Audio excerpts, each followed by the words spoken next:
Jadi ceritanya adalah dulu di zaman Rasulullah Shallallahu Alaihi Wasallam ada orang namanya Ka'ab bin Zuhair. Ka'ab bin Zuhair. Saya nulisnya berbaring ini hurufnya. Ka'ab anaknya Pak Zuhair. Nah, Pak Zuhair itu adalah salah satu dari 7 penyair terkemuka di zaman jahiliyah. 7 penyair terkemuka di zaman jahiliyah. Sebegitu terkenalnya dia sehingga dia termasuk di antara satu dari 7 orang yang syairnya ditulis dengan tinta emas dan digantungkan di dinding Ka'bah. Namanya syair mu'allaqah istilahnya itu. Nah, pause dulu sebentar di sini. Saya mau kasih catatan kaki. Jadi kayak paper aja ada catatan kakinya. Al-Quran itu turun di masa ketika begitu banyak orang-orang Arab zaman itu mengemari syair-syair Arab. Nah, ini sekaligus memberikan jawaban terhadap pertanyaan terakhir pada bulan lalu kalau masih ingat.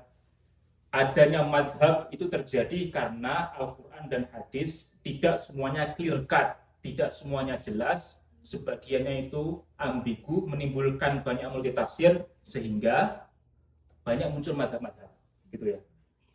Nah, terus kemudian muncul pertanyaan, kenapa kalau begitu Al-Quran tidak sekalian dibuat yang clear cut, yang jelas sekalian? Salah satu jawabannya karena Al-Quran turun di tengah-tengah masyarakat yang mayoritasnya menggemari syair-syair. Jadi Al-Quran datang menentang orang-orang Arab jahiliyah. Kalau engkau ragu apakah Al-Quran ini kalamullah atau bukan, silakan tandingi dengan membuat syair-syair yang bisa menandingi keindahan bahasa Al-Quran. Jadi Al-Quran bukan kitab undang-undang, tapi dia kitab yang lebih mendekati pada bahasa puisi. Nah, bahasa puisi fungsinya itu untuk menekan emosi dari pembaca, menyasar emosi dari pembaca. Nah, Ka'ab bin Zuhair inilah nanti kemudian menjadi salah satu penyair yang memusuhi Nabi Muhammad SAW. Zaman dulu propagandis itu adalah para penyair itu. Jadi kalau zaman sekarang orang mau menyebarkan berita-berita buruk, itu pakai buzzer, pakai influencer, pakai media sosial. Kalau zaman dulu 20 tahun, 30 tahun yang lalu itu pakai surat kabar, ya kan? Bagaimana dengan zaman dulu, belum ada medsos, belum ada handphone, belum ada surat kabar? Mereka memakai para penyair.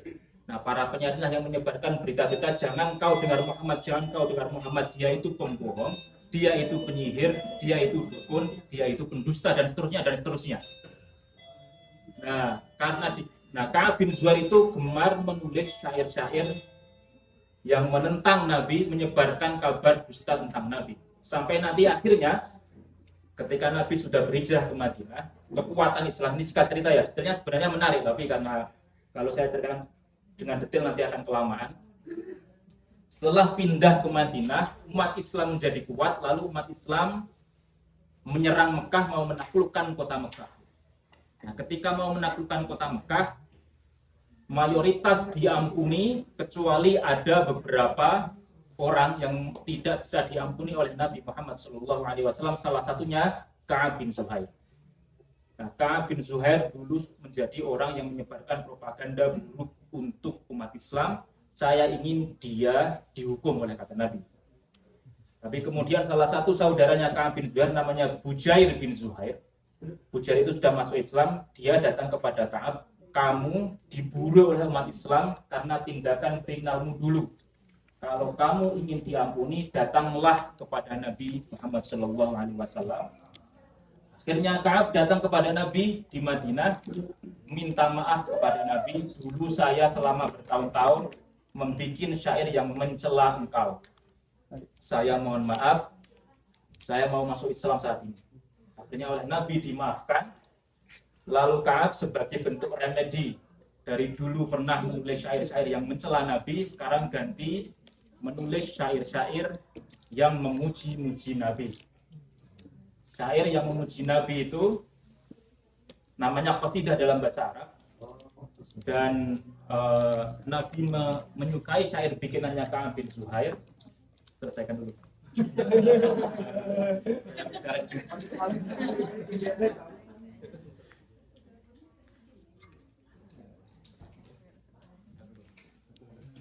Dua lagi.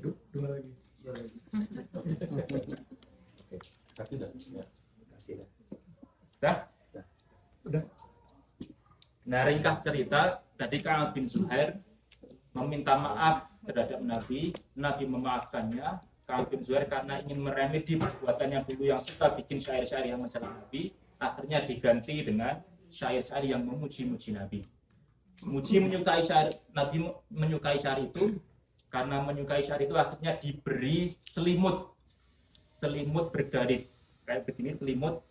Nah, selimut itu bahasa Arabnya adalah burda. Pernah dengar? Burda. Nah, sejak saat itu setiap qasidah yang memuji-muji Nabi dinamakan dengan qasidah burda. Banyak dipakai di Iran ya. Saya nanti akan ke sana. Nah, saya nanti akan ke topik itu, bukan keinginannya.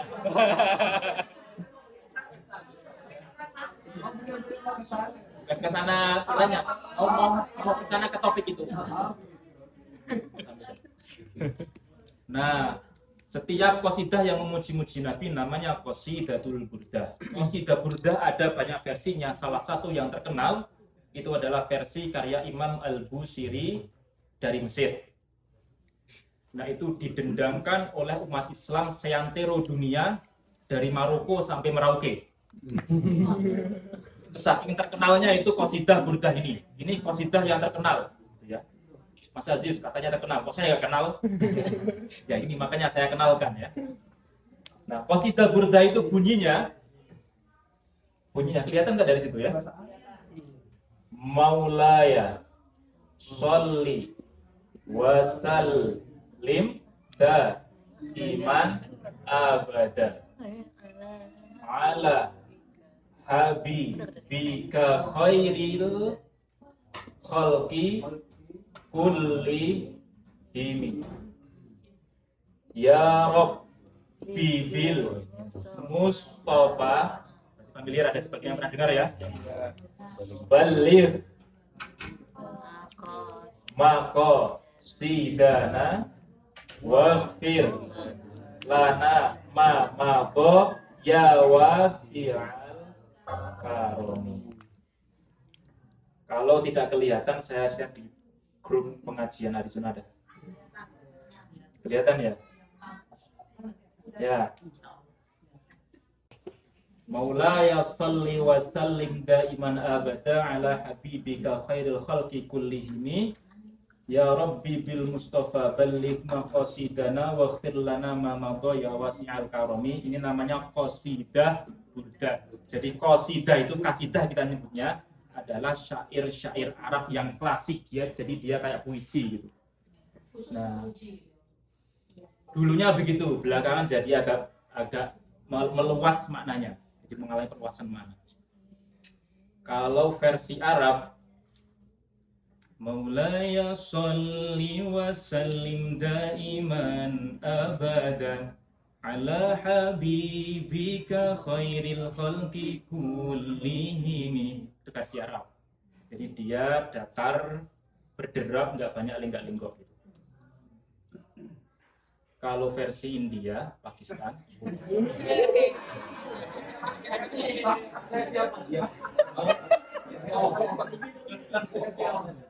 Maulaya sholli wa sallim daiman abada ala habibika khairil khalqi kullihim. Jadi ada cengkoknya. Cuman saya nggak bisa menirukan cengkok Indianya ya. Kalau ada yang mau volunteer nyanyi pakai cengkok India, mau gitu ada. Itu versi Jepangnya juga ada itu, dan tapi dia lebih meniru versi Asia Selatan, jadi versi India, Pakistan, Bangladesh. Kalau versi Nusantara itu versinya ada banyak macam. Tapi yang belakangan agak populer itu kadang-kadang diselingi dengan lirik Indonesianya. Jadi Nabi Putra Abdullah Nabiullah Muhammad, Nabi kekasih Allah Nabiullah Muhammad Maulaya sholli wa sallim daiman abada ala habibika khairil khalqi kullihim ya Rabbi bil Mustafa balligh maqasidana waghfir lana ma madha ya wasi'al karami. Sekali lagi saya nanti bareng-bareng ya. Udah. Jadi itu ada lagunya, kalau yang lagu anak-anak itu terjemahan dari yang kedua ini.